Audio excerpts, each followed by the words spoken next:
एक ही पूछा था, फाउंडेशन पे जाता हूं, अदानी जी की शेल कंपनीज हैं, उसमें 20,000 करोड़ रुपया किसी ने इन्वेस्ट किया। अदानी जी का पैसा नहीं है, अदानी जी का इंफ्रास्ट्रक्चर बिजनेस है, पैसा किसी और का है। सवाल यह है, ये जो 20,000 करोड़ रुपए हैं, ये किसके हैं? ये सवाल मैंने पूछा। मैंने पार्लियामेंट हाउस में प्रूफ देके, जो मीडिया रिपोर्ट से मैंने निकाला, अदानी जी और नरेंद्र मोदी जी के रिश्ते के बारे में डिटेल में बोला।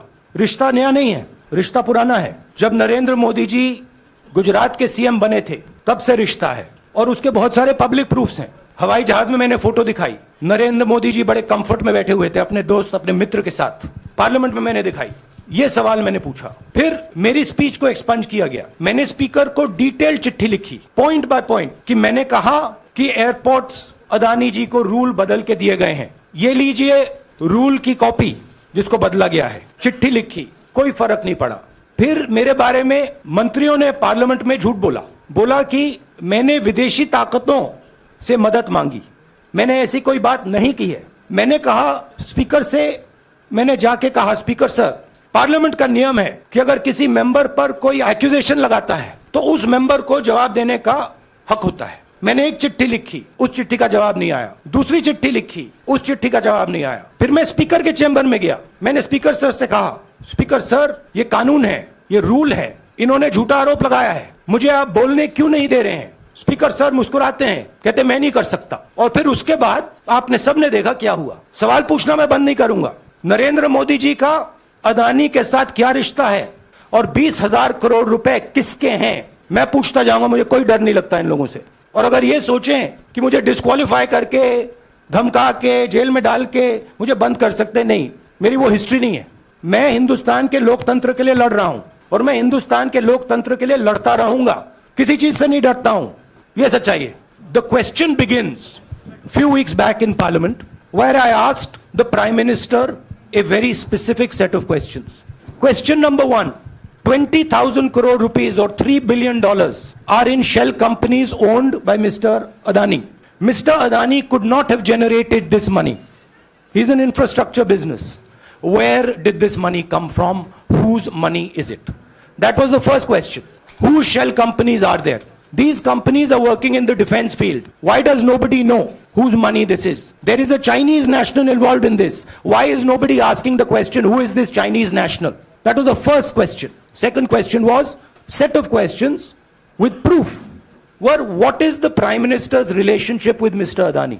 I showed a picture of the Prime Minister and Mr. Adani's plane relaxing.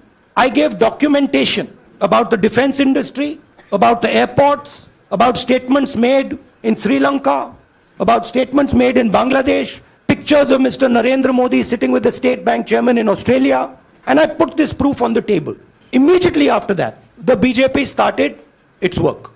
My speech was expunged. I wrote a letter to the speaker with a detailed explanation on the defense industry, on the airports, with press clippings, supporting documents, legal documents, and said, this is the supporting foundation of my speech. I have not made this speech, I have not invented this. This is detailed research, here it is. Nothing happened. Nothing was revoked. My speech today is not part of the record of Parliament. The same, by the way, was done with Mr. Kharge. After that, BJP ministers lied about me in Parliament. They made the statement to distract from the Adani issue. The whole game, disqualification, and all these statements are to distract from the central question, whose money is it? 20,000 crores, whose is it? Kiska hai ye? That's the main question. The whole thing is to distract. So they said that I've asked foreign forces to help India. Most ridiculous statement. I have never made such a statement. You can look at all the conversations I had in the United Kingdom. Not one such statement was made. In fact, I said this is India's problem. India has to resolve this problem, right? A minister lies on the floor of the House. I wrote to the speaker and I said, Speaker, sir, it is my right as a member of parliament, when somebody makes an accusation, to state my position. Please let me state my position. The first letter is not answered. I then write a second letter with more details, saying the names and what was said. Still no answer. I then go to the speaker's chamber and I say, Speaker, sir, what is going on? We live in a democracy. You are the defender of that democracy. Why are you not letting me make my statement? The speaker smiles and says, I cannot do that. Come and have a cup of tea with me. So this is the whole drama that is being orchestrated to defend the Prime Minister from the simple question. Whose 20,000 crore rupees, whose $3 billion went to Mr. Adani's shell companies? I am here defending the democratic voice of the Indian people. I will continue to do that. I am not scared of these threats, of these disqualifications, of these allegations, of these prison sentences. I don't care. I'm not scared of them. Okay? These people don't understand me yet. I am not scared of them. They are used to everybody being scared of them. I am not scared of them. Right? And I will continue to ask the question, what is the Prime Minister's relationship with Mr. Adani? It is an old relationship. It is a relationship that began when he was Chief Minister of Gujarat. Mr. Adani constructed the idea of Resurgent Gujarat, organized all that. This is a partnership. It's a close partnership. I'm going to keep asking that question. Rahul ji, मैं मोहित दुबे हूं। मेरा सवाल यह है कि आप शहीदों के परिवार से आते हैं। आपकी दादी भी डिस्क्वालीफाई हुई, जनता के बीच गई, आप सत्ता में वापस आए। आज के दौर में राहुल गांधी भी डिस्क्वालीफाई हो गए हैं क्योंकि तमाम आपने इश्यूज को उठाया, चीन के इश्यूज को उठाया। क्या राहुल गांधी भी जनता के बीच में जाएंगे और वही वापसी फिर से करेंगे? राहुल गांधी भारत जोड़ो यात्रा में 4.5 महीने जनता के बीच में रहेंगे और वो मेरा काम है, वो मैं करता जाऊंगा। आज के हिंदुस्तान में पहले राजनीतिक पार्टियों को सपोर्ट मिलती थी, मीडिया से मिलती थी, बाकी इंस्टीट्यूशन से मिलती थी, वो नहीं मिलती है। तो ऑपोजिशन की पार्टीज को एक ही रास्ता है, जनता के बीच में जाने का। हाजी अनवर सर, भारतीय जनता पार्टी ने आप पर ओबीसी समुदाय के अपमान का आरोप लगाया है। इस पर आप क्या जवाब देना चाहेंगे भारतीय जनता पार्टी को? मैं पिछले भारत जोड़ो यात्रा में आप मेरी कोई भी स्पीच देख लीजिए, मैं वहां कह रहा हूं सब समाज एक हैं, सबको एक साथ चलना चाहिए, भाईचारा होना चाहिए, नफरत नहीं होनी चाहिए, हिंसा नहीं होनी चाहिए। तो मेरी पोजीशन बिल्कुल क्लियर है। ये ओबीसी का मामला नहीं है, ये नरेंद्र मोदी जी और अदानी जी के रिश्ते का मामला है। 20,000 करोड़ रुपए जो अदानी जी को पता नहीं कहां से मिले, उसके बारे में मैं सवाल पूछ रहा हूं और उसका जवाब चाहिए। बीजेपी ध्यान को भड़काने की कोशिश करती है, कभी ओबीसी की बात करेगी, कभी विदेश की बात करेगी, कभी कुछ और बात करेगी, कभी डिस्क्वालिफिकेशन की बात करेगी, मगर सवाल यही है 20,000 करोड़ रुपए, $3 बिलियन किसका था? और वो अदानी का पैसा नहीं हो सकता।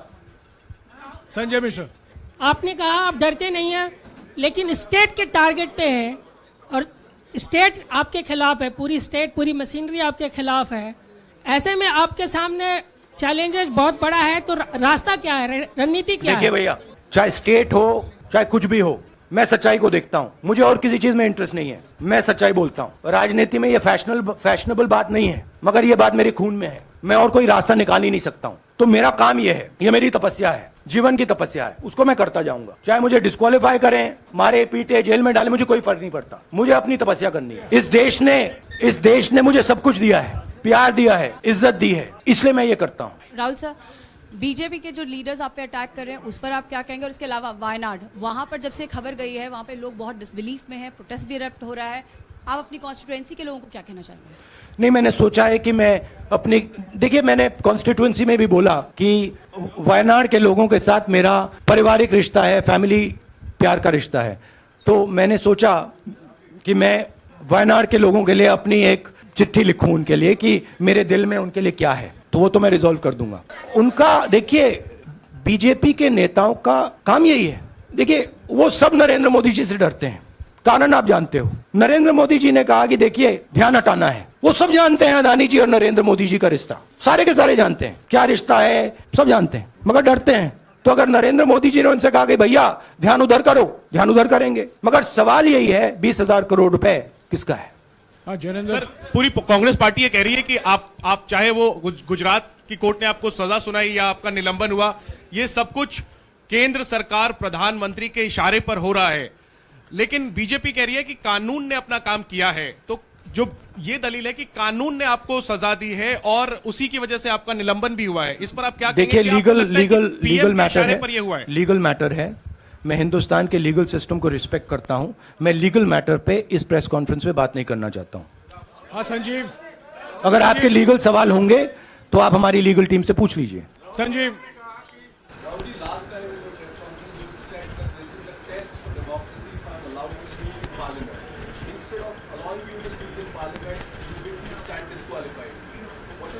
No, look, please understand why I have been disqualified. I've been disqualified because the Prime Minister is scared of my next speech. He's scared of the next speech that is going to come on Adani. I've seen it in his eyes. So he's terrified of the next speech that is going to come, and they don't want that speech to be in Parliament. That's the issue. That is why, first the distraction, now the disqualification. Please don't be confused about this matter. There is a deep relationship between Narendra Modi ji and Mr. Adani. There is a question. 20,000 crore rupees have suddenly arrived in Mr. Adani's shell companies. Where has this money come from? Whose money is it? It is, some of these companies are defense companies. Why is the defense ministry not asking this question? Why is the defense ministry not asking the question? But please explain to us, whose money is this that is being spent on our drone development, that is being spent on our missile development, that is being spent on our ordnance production? Why is the defense ministry not asking this question? Manjari. सदस्यता की रद्द हुई तो उसके बाद बहुत सारे ऐसे विपक्षी दल जो अभी तक कांग्रेस से दूरी बना के चलते थे वो भी आपके समर्थन में आए। तो आपको क्या लगता है अब वो समय आ गया है जब सारे विपक्ष को एकजुट हो जाना चाहिए? मैं उन सब विपक्षी दलों का धन्यवाद करता हूं कि उन्होंने इस बात में हमारी सपोर्ट की और हम सब मिलके काम करेंगे। रंजीता। जिस बयान को लेकर आपको ये सजा सुनाई गई है, क्या आपको लगता है, आपको अफसोस है उस बयान को लेकर? क्या कहेंगे उस बयान पर? अब देखिए, अब ये लीगल डिस्कशन है, उस पे मैं टिप्पणी नहीं करना चाहता हूं क्योंकि ये कोर्ट में मामला है। मगर मैं जो भी सवाल उठाता हूं वो सोच समझ के उठाता हूं। हाँ जी, नीरज। कुछ ही दिन पहले लक्षद्वीप के सांसद मोहम्मद फैजल की सदस्यता गई थी और बाद में हाईकोर्ट ने स्टे कर दिया था। अभी उनकी मेंबरशिप रीइंस्टेट नहीं हुई है। देखिए, सुन लीजिए। हाँ। राहुल जी सुन लीजिए, अभी उनकी सदस्यता रीइंस्टेट नहीं है, लेकिन चुनाव आयोग ने चुनाव की घोषणा करने के बाद उसे रोक दिया था। अगर ऊपरी अदालत से आपको स्टे मिलता है तो आपको उम्मीद है कि लोकसभा स्पीकर भी आपकी सदस्यता को बहाल कर देंगे? मुझे उम्मीद में कोई इंटरेस्ट ही नहीं है। चाहे मुझे सदस्यता मिले ना मिले, मैं अपना काम करूंगा। अगर ये मुझे परमानेंटली डिस्क्वालीफाई कर दें तो भी मैं अपना काम करूंगा। अगर मुझे रीइंस्टेट कर दें तो भी मैं अपना काम करूंगा। मुझे कोई फर्क नहीं पड़ता मैं पार्लियामेंट के अंदर हूं या बाहर हूं, कहां हूं। मैंने आपसे कहा मुझे अपनी तपस्या करनी है, मैं उसको करके दिखाऊंगा। आपके लिए नहीं, अपने लिए। रवि, एक मिनट रमन। हाँ।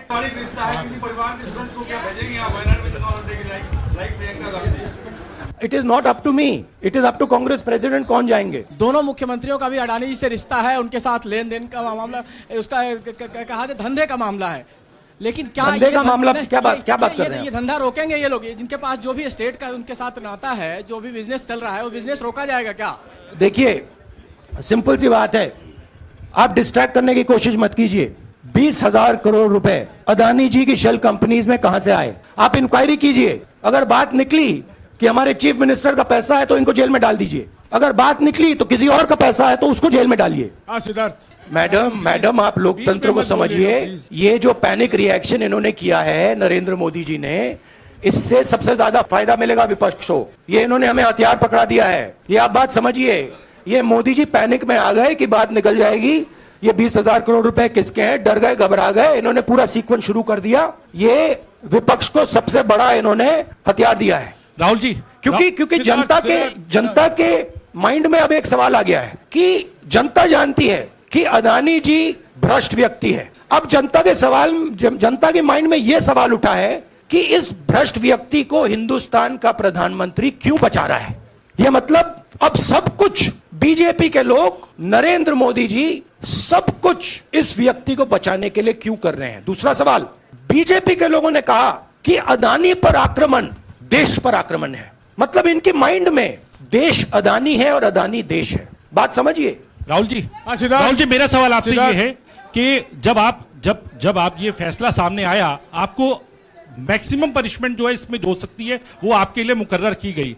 इस बीच कई लोगों ने ये भी कहा, आपके पार्टी के भी एक सांसद ने कहा कि कम से कम जज को ये देखना चाहिए था कि सामने जो शख्स है वो एक गांधी परिवार से आता है। इस पर आप क्या कहेंगे? और आपको लगता है मैक्सिमम पनिशमेंट जो है आपके केस में, मैक्सिमम पनिशमेंट आपके लिए मुकर्रर की गई, क्या आपको इसके पीछे क्या कहना है आपका? वही मैंने कहा, अगर डिस्ट्रैक्शन करना है, मैक्सिमम पनिशमेंट की तो जरूरत है। मिनिमम पनिशमेंट से बात थोड़ी बनेगी। मैं तो सोच रहा था भैया 5 साल होते, 7 साल होते, 10 साल होते, वो भी मिल जाता। मुझे क्या फर्क पड़ रहा है? या Rajdeep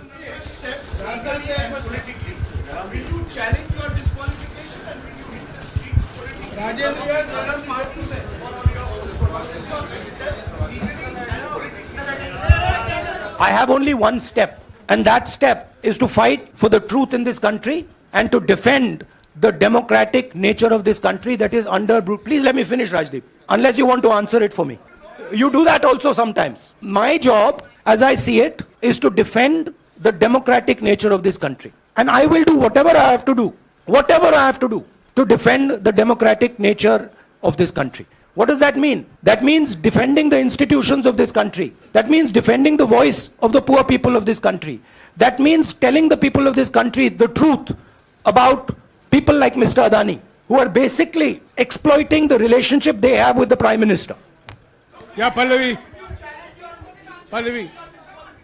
please 1 second, let's go. Look, see, these are legal matters. It makes me no difference. I told them, it makes me no difference if I'm disqualified, not qualified.